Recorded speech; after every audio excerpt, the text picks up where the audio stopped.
Assalamualaikum warahmatullahi wabarakatuh. Perkenalkan, nama saya Handika Hari Saputra, NIM 1913030152. Saya berasal dari lokal HTND, mata kuliah Metode Istinbat Hukum Islam. Di sini saya berasal dari kelompok 3 yang akan membahas materi tentang tingkatan lafaz yang jelas maknanya, atau disebut juga dengan wuduh al-makna.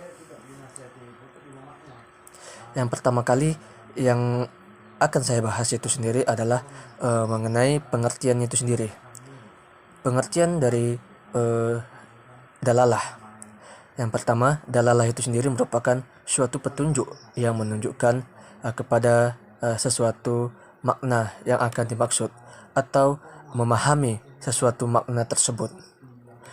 Yang mana untuk wudhu itu sendiri artinya merupakan jelas atau terang, atau juga disebut dengan tidak samar-samar, yang berarti dari kata wudhu al-dilalah ini sendiri merupakan suatu penunjuk yang maknanya yang jelas. Adapun menurut dari istilah dari Abdul Wahab Khalaf, ini menyatakan penunjukan yang jelas dari nas ini merupakan apa yang ditunjukkan terhadap yang dimaksudkan itu berdasarkan bentuk ungkapan itu sendiri, tanpa harus bergantung kepada perkara luar. Itu berdasarkan menurut Abdul Wahab Khalaf. Jadi di sini berdasarkan pengertian tadi bisa kita ambil maknanya itu merupakan wuduh al-dilalah ini merupakan suatu lafaz yang didapat dari ungkapan lafaz itu sendiri tanpa adanya atau tanpa membutuhkan pemahaman dari luar lafaz itu sendiri.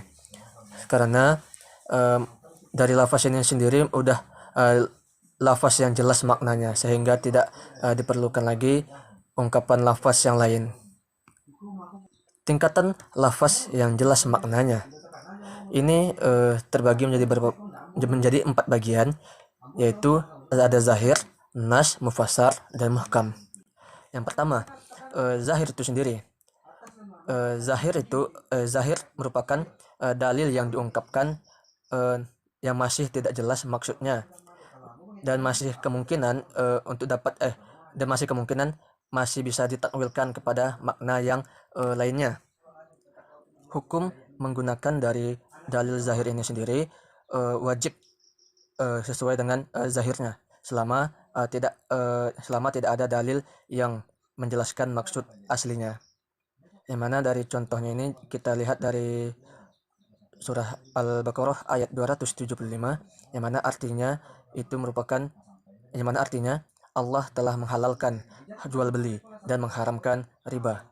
Di sini bisa kita ambil artinya bahwa jual beli ini merupakan halal dan riba itu adalah haram. Sehingga dari makna yang tadi ini sudah jelas maknanya, sehingga mudah dipahami dan cepat ditangkap. Inilah disebut dengan lafaz zahir. Kemudian lafaz nas. Lafaz nas ini merupakan dalil dengan perkataan yang sama dengan zahir, akan tetapi dia lebih menjelaskan maksud yang terkandung di dalam zahir yang masih belum diketahui maksud aslinya. Misalnya bisa kita lihat dari teks Al-Quran itu berdasarkan arti dari Quran surat Al-Hasyr ayat 7, yang mana dikatakan, apa yang diberikan Rasul kepadamu maka terimalah, dan apa yang dilarang bagimu maka tinggalkanlah. Di sini bisa kita lihat bahwa dari makna ini ada yang harus ditinggalkan dan ada yang harus dikerjakan, karena apa yang telah diperintahkan maka itu dikerjakan. Apabila itu dilarang maka tinggalkan. Apabila itu diwajibkan maka dikerjakan. Kemudian lafaz mufassar,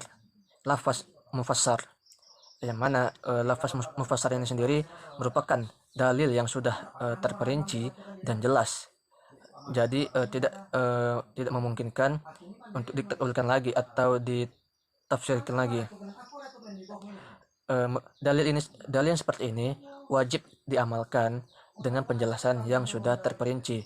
Akan tetapi dalil seperti ini masih mungkin bisa untuk dinasik atau dihapus. Bisa kita lihat dari contoh lafaz ini sendiri dari teks Al-Quran. Itu bisa kita lihat dari Quran surat An-Nur yang mengatakan, dan orang-orang yang menuduh wanita-wanita yang baik-baik atau yang berbuat zina, dan mereka tidak mendatangkan 4 orang saksi, maka deralah mereka yang menuduh itu 80 kali dera. Di sini kita lihat dari maknanya ada bilangan yang sudah ditetapkan dengan secara jelas, yaitu 80 kali dera. Selanjutnya lafaz dari muhkam, yang mana lafaz dari muhkam ini sendiri merupakan dalil yang sudah sangat jelas maknanya, yang tidak mungkin untuk dibatalkan atau digantikan dengan dalil yang lainnya, dan juga tidak mungkin untuk ditakwilkan. Sehingga bisa kita simpulkan bahwa dalil muhkam ini merupakan dalil yang sangat kuat, yang terperinci dan sangat jelas maknanya daripada lafaz mufassar, lafaz nas maupun lafaz zahir. Yang bisa dikatakan lafaz muhkam ini yang lebih utama daripada lafaz yang ketiga tadi. Bisa kita lihat dari contohnya, yaitu dari teks sunnah yang mengatakan jihad itu berlaku sampai hari kiamat. Nah, dari kata jihad itu berlaku sampai hari kiamat, ini bisa kita lihat bahwa penentuan batas hari kiamat itu bahwa untuk pembatalan waktu ini tidak bisa dilakukan, yang berarti tidak mungkin berlaku untuk pembatalan hukum dari segi waktu. Dan bisa dikatakan bahwa jihad ini merupakan yang dilakukan setiap hari sampai hari kiamat.